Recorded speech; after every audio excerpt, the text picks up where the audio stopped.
नमस्कार welcome to Ayurveda lifestyle. आज video रे एमिते एक टॉपिक विषय आलोचना करिवि मु जो टॉपिक समस्त इम्पोर्टेंट जेमिति कि अनेक पुरुष मानकर शीघ्र पतन समस्या, स्वप्न दोष, धातु पतला रहिबा एवं परिस्रा करिबा समय रे बीर्जपात हेबा बा धातु क्षय हेबा एही सब समस्या अनेक पुरुषंकर होई थाए। देखंतु एही सब समस्या हेबार कारण हेउछि जे जेमिति कि आमे खाद्य खाइबा समय ठीक हो न थाए किंबा तेलिया खाद्य खाइबा किंबा आमे फास्ट फूड खाद्य खाइकी हमर एही सब समस्या को आमे निजे ही काणी थाउ बा निजे डाकी थाउ।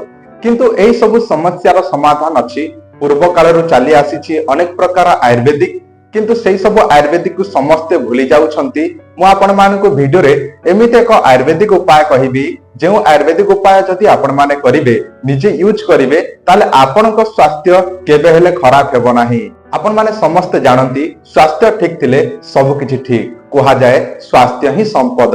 एही वीडियो रे मु आपण मानकु सही आयुर्वेदिक टॉपिक विषय आलोचना करूची बा केमिति आपण सही आयुर्वेदिक उपाय निजे करिवे सब किछि वीडियो रे मु आपण मानकु जणाउची। वीडियो को आरंभ करिया पूर्व आपनकु एतिके अनुरोध, आपण माने जदि वीडियो को देखुछंती ताले शेष पर्यंत देखंतु, कारण वीडियो को शेष जाय देखिबा द्वारा आपण माने सब किछि डिटेल्स बुझी पारिबे। वर्तमान से टॉपिक टी जणे दउची। आपण माने अश्वगंधा निश्चित भाव जानिथिबे। एही अश्वगंधा आपण माने जे कोनसे मेडिकल स्टोर रे पाई पारिबे।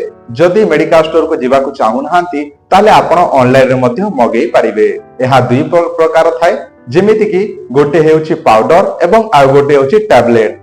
आपण यूज करबा को पड़िबो एथि पई पाउडर, जेमिति कि आपण अश्वगंधा चूर्ण आपण ऑर्डर करिवे ऑनलाइन रो नचेत मार्केट रो किनिके आनिबे। जदि आपण को पाखा करे कोनसी आयुर्वेदिक सेंटर अछि ताले सेतिर मध्ये आपण किनिके आनि पारिबे।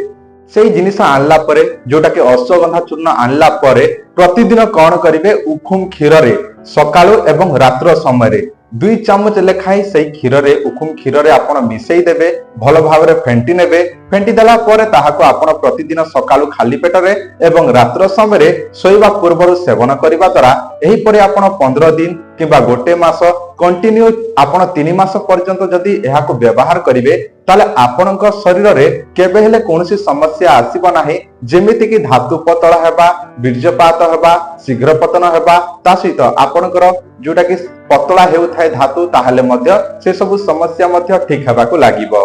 जदि आपण माने पारिबे ताले सेतरे मिश्री मध्य ऐड करिकि आपण व्यवहार करि पारिबे। कारण अनेक लोक माने कहंती सर एटा टेस्ट लागे नाही, हमकु भलो लागे नाही, तो आपण कोन करिबो सेटा को हमकु तो स्वाद लागु नाही, सेति पय कोन करि पारिबो कि एमिति प्रश्न मध्य पचारिबे। सेति पय आपण पारिबे जदि आपण कोन करिबे मिश्री ऐड करिकि मध्य व्यवहार करि पारिबे। किछि मात्रा रे आपण मिश्री व्यवहार करि पारिबे मिठालिया पय।